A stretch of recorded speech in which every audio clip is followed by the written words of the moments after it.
I think sensor lights are great, but you need to be mindful of where you put them. Put them in the corridor. That's brilliant.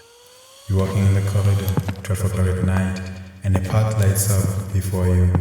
It looks cinematic and you feel powerful. But then the lights behind you start going off and darkness slowly approaches. You don't have to think about what might be hiding in the darkness, and so your head, eyes, knees, and every other part of your body keeps through. You feel a sense of urgency building up, and suddenly, there's heavy fingers tickling your neck. There's no one around to witness you being a wimp, so clench your glutes and run like the devil's chasing you, because it just might be. Okay, sensor lights in the corridor. Good idea. What about sensor lights in the ER?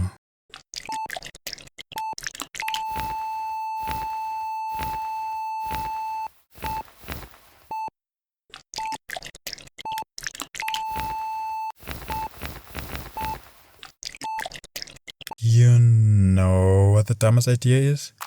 It's putting sensor lights in toilets. Because of that dumb idea, I experienced what had to be the worst dump of my life. And this is coming from someone who uses a toilet that's just a hole. It doesn't flush and there are flies tickling your business. And I went behind a bush one time and had to drag my butt across the grass like a dog infested with worms. Because the bush might have been poison ivy. I don't know what poison ivy looks like. I've only seen it in cartoons, and the outcome of any interaction with poison ivy in cartoons is always catastrophic. I went to a family gathering. It happened late. There was food, and when I got the plate, I noticed these aren't 7 colors, these are several colors. My metabolism did its job like it was a Friday before a long weekend, and there wasn't a minute to waste. It clogged out, and my rectum was threatening to quit with immediate effect because it could not bear the workload. The massive workload. Move! A trumpet's blowing, and the walls of Jericho are coming down. So now I'm sitting there, trying to focus, making a face and everything, and the light keeps turning off. So now I have to wave my hand and try to focus. Just like that, what could have been the best bowel movement turned out to be the worst. Sensor light in the bathroom? Terrible idea. There are times I wish car windows still had to be cranked to roll down the window. Someone comes running to your car and suddenly, survival depends on how quick you can crank that handle. So you crank anti-clockwise to roll down the window, and you crank clockwise to roll up the window, instead of pressing a button. I was stuck in traffic Monday morning. Traffic lights are not working, and there's this taxi doing a U-turn amidst all the traffic. And so I think, good things come to those who wait. I give him some space to turn. All of a sudden, a dude comes banging at my window, screaming for me to move forward.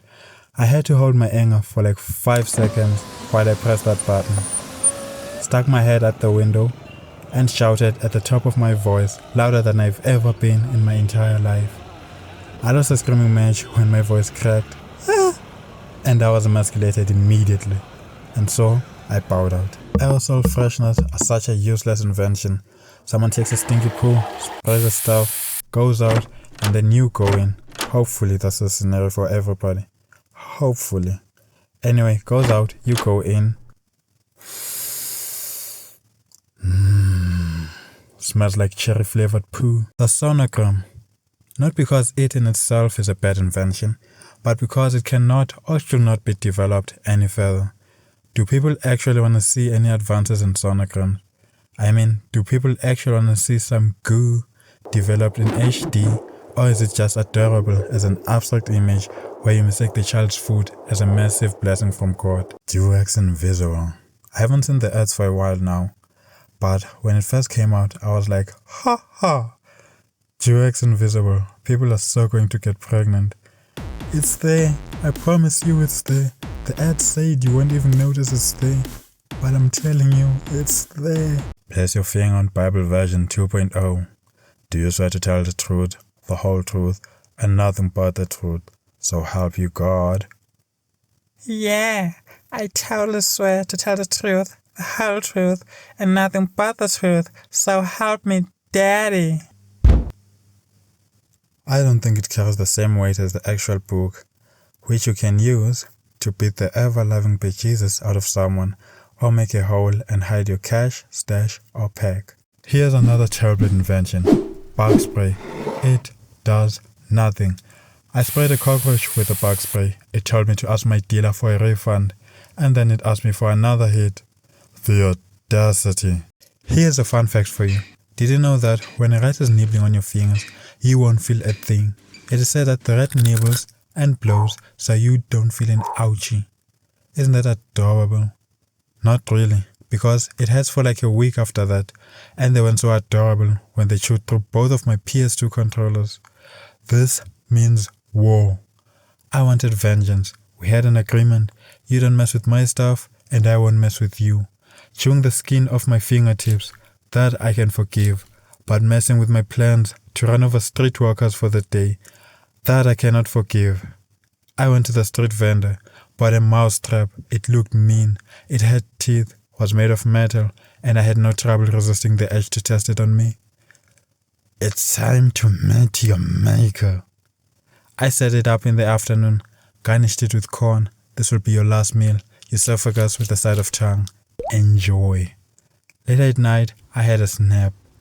Ooh, I got it. It might not have been the same one, but hey, sins of the father. I went to check and the thing ran off with my trap. I couldn't find it. This was obviously not a rat to be messed with. Stayed up all night because I was afraid the rat would nibble on my jugular and I wouldn't feel a thing because I'd be dead. At the end of the day, all I did was give it an accessory. So rat traps, useless. Next invention was a great invention. It got me my first kiss. Some may dispute it, but I think it counts. What happened was, I bought what I will call a fork pen or a new age sandwich. I brought it to school and I became popular, but only for a moment. I was not king of the geeks forever. Who knew having a risque item would spark interest and improve my social standing? Everyone that was getting laid knew. While we were waiting for the next class, a girl borrowed my fork pen. Afterwards, she called me over, told me to pout, press her lips against mine, and blew smoke into my mouth. Now, I have forgotten the plot to Toy Story, Shrek, Naruto, Attack on Titan, and many more, but I will never forget that day. I might be running down the street suffering from amnesia someday, but I will still be shouting, Esther crowned me the king of the geeks. I say our lips touched and gas was exchanged, so it was a kiss. My friends argue that you exchange fluids during a kiss. Whether exchange fluids or gas, or fluids and gas, all I know is there was chemistry. So fork pen, great invention. I don't smoke it though. It was confiscated from someone I had borrowed and thus order returned to the world. Plus I prefer to take my oxygen undiluted. And once more, I urge you not to smash that subscribe button, but instead, coerce it. Outlander makes me want to go to Scotland and say to a girl, spank me wee ass, you bonny lass.